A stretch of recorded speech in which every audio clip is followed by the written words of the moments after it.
On m'y avait vu le matin. On craignait que je ne découvrisse l'escalier. On m'en avait clos l'issue. Heureusement que le comte avait pris la peine de m'en indiquer une autre. Je passai derrière mon lit, je pressai la moulure mobile, la boiserie glissa, et je me trouvais dans la bibliothèque. J'allai droit, d'un pas ferme, et sans hésiter à la porte dérobée. J'enlevai le volume qui cachait le bouton, je poussai le ressort, le panneau s'ouvrit. Je m'engageai dans l'escalier. Il offrait juste passage à une personne. Je descendis 3 étages. À chaque étage, j'écoutais. Je n'entendis rien. Au bas du 3e étage, je trouvai une seconde porte. Elle était fermée aux peines seulement. À la première tentative que je fis pour l'ouvrir, elle céda. Je me trouvai sous une voûte qui s'enfonçait hardiment et en droite ligne. Je la suivis pendant 5 minutes à peu près, puis je trouvai une 3e porte, comme la seconde. Elle n'opposa aucune résistance. Elle donnait sur un autre escalier, pareil à celui de la bibliothèque, mais qui n'avait que 2 étages. De celui-là, on sortait par un panneau de fer carré. En l'entr'ouvrant, j'entendis des voix. J'éteignis ma bougie. Je la posai sur la dernière marche. Puis je me glissai par l'ouverture. Elle était produite par le déplacement d'une plaque de cheminée. Je la repoussai doucement. Et je me trouvais dans une espèce de laboratoire de chimiste très faiblement éclairé. La lumière de la chambre voisine, ne pénétrant dans ce cabinet qu'au moyen d'une ouverture ronde, placée au haut d'une porte et voilée par un petit rideau vert. Quant aux fenêtres, elles étaient si soigneusement fermées que, même pendant le jour, toute clarté extérieure devait être interceptée. Je ne m'étais pas trompé lorsque j'avais cru entendre parler. La conversation était bruyante dans la chambre attenante. Je reconnus la voix du comte et de ses amis. De cette manière, j'atteignis jusqu'au carreau et ma vue plongea dans l'appartement. Le comte Horace, Max et Henri étaient à table. Pourtant, l'orgie tirait à sa fin. Le Malais les servait, debout derrière le comte. Chacun des convives était vêtu d'une blouse bleue, portait un couteau de chasse à la ceinture et avait une paire de pistolets à portée de sa main. Horace se leva comme pour s'en aller. « Déjà » lui dit Max. « Que voulez-vous que je fasse ici » répondit le comte. « Bois » dit Henri en levant son verre. « Le beau plaisir de boire avec vous, reprit le comte. À la 3e bouteille, vous voilà ivre comme des portefaix. Jouons !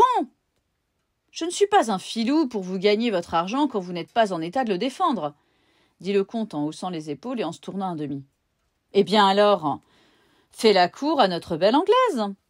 Ton domestique a pris ses précautions pour qu'elle ne soit pas cruelle. Sur ma parole, voilà un gaillard qui s'y entend. Tiens, mon brave. Max donna au Malais une poignée d'or. Généreux comme un voleur, dit le comte. Voyons, ce n'est pas répondre, répartit Max en se levant à son tour. Veux-tu de la femme ou n'en veux-tu pas? Je n'en veux pas. Alors je la prends. Un instant, s'écria Henri en étendant la main. Il me semble que je suis bien quelqu'un ou quelque chose ici, et que j'ai des droits comme un autre. Qui est-ce qui a tué le mari? Au fait, c'est un antécédent, dit en riant le comte. Un gémissement se fit entendre à ce mot. Je tournai les yeux du côté où il venait. Une femme était étendue sur un lit à colonnes, les bras et les jambes liés aux 4 supports du baldaquin.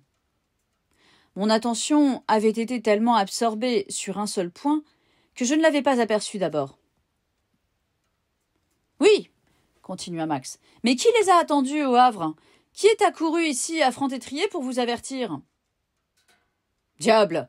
fit le comte. « Voilà qui devient embarrassant, et il faudrait être le roi Salomon en personne pour décider qui a le plus de droit, de l'espion ou de l'assassin. »« Il faut pourtant que cela se décide, » dit Max. « Tu m'y as fait penser à cette femme, et voilà que j'en suis amoureux maintenant. »« Et moi de même, » dit Henri. « Ainsi, puisque tu ne t'en soucies pas à toi, donne-la à celui de nous deux que tu voudras. Pour que l'autre m'aille dénoncer à la suite de quelque orgie, ou comme aujourd'hui il ne saura plus ce qu'il fait, n'est-ce pas? Oh que non, messieurs, vous êtes beaux, vous êtes jeunes, vous êtes riches, vous avez 10 minutes pour lui faire la cour. Allez, mes donjons. À la cour près, Ce que tu viens de dire est une idée, répondit Henri. Qu'elle choisisse elle-même celui qui lui conviendra le mieux. Allons, soit, répondit Max. Mais qu'elle se dépêche. Explique-lui tout ça, toi qui parles toutes les langues. Volontiers, dit Horace. Puis se tournant vers la malheureuse femme. Milady, lui dit-il dans l'anglais le plus pur, voici 2 brigands de mes amis, tous 2 de bonne famille au reste, ceux dont on peut vous donner la preuve sur parchemin si vous le désirez, qui, élevés dans les principes de la secte platonique, c'est-à-dire du partage des biens, ont commencé par manger les leurs.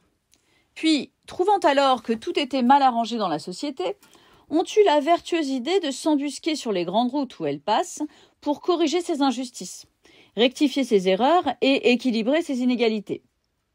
Depuis 5 ans, à la plus grande gloire de la philosophie et de la police, ils s'occupent religieusement de cette mission, qui leur donne de quoi figurer de la manière la plus honorable dans les salons de Paris, et qui les conduira, comme cela est arrivé pour moi, à quelques bons mariages, qui les dispensera de continuer de faire les Karl Moor ou les Jean Bogart.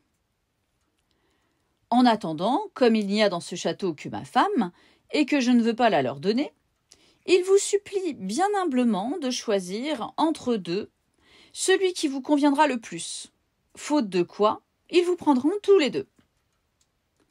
Ai-je parlé en bon anglais, madame, et avez-vous compris? Oh, si vous avez quelque pitié dans le cœur, s'écria la pauvre femme, tuez-moi, tuez-moi. Que répond-elle? Murmura Max. Elle répond que c'est infâme, voilà tout, dit Horace. J'avoue que je suis un peu de son avis. Alors, dirent enfin ensemble Max et Henri en se levant. Alors, faites comme vous voudrez, répondit Horace. Et il se rassit, se versa un verre de vin, de champagne et but. Oh, tuez-moi donc, s'écria de nouveau la femme en voyant les 2 jeunes gens prêts à s'avancer vers elle. En ce moment, ce qu'il était facile de prévoir arriva. Max et Henri, échauffés par le vin, se trouvèrent face à face et, poussés par le même désir, se regardèrent avec colère. « Tu ne veux donc pas me la céder ?» dit Max. « Non !» répondit Henri. « Eh bien, alors je la prendrai. »« C'est ce qu'il faudra voir. »« Henri, dit Max en grinçant des dents, je te jure sur mon honneur que cette femme m'appartiendra. Et moi, je te promets sur ma vie qu'elle sera à moi. Et je tiens plus à ma vie, je crois, que tu ne tiens à ton honneur. » Alors ils firent chacun un pas en arrière, tirèrent leurs couteaux de chasse et revinrent l'un contre l'autre. « Mais par grâce, par pitié, au nom du ciel, tuez-moi donc !» cria pour la 3e fois la femme couchée. « Qu'est-ce que vous venez de dire ?» s'écria Horace toujours assis, s'adressant aux 2 jeunes gens d'un ton de maître. « J'ai dit, répondit Max en portant un coup à Henri, que ce serait moi qui aurais cette femme. Et moi, reprit Henri, pressant à son tour son adversaire, j'ai dit que ce serait non pas lui, mais moi, et je maintiens ce que j'ai dit. Eh bien, murmura Horace, vous en avez menti tous les 2. Vous ne l'aurez ni l'un ni l'autre. À ces mots, il prit sur la table un pistolet, le leva lentement dans la direction du lit et fit feu. La balle passa entre les combattants et alla frapper la femme au cœur. À cette vue, je jetai un cri affreux et je tombai évanouie, et aussi morte en apparence que celle qui venait d'être frappée.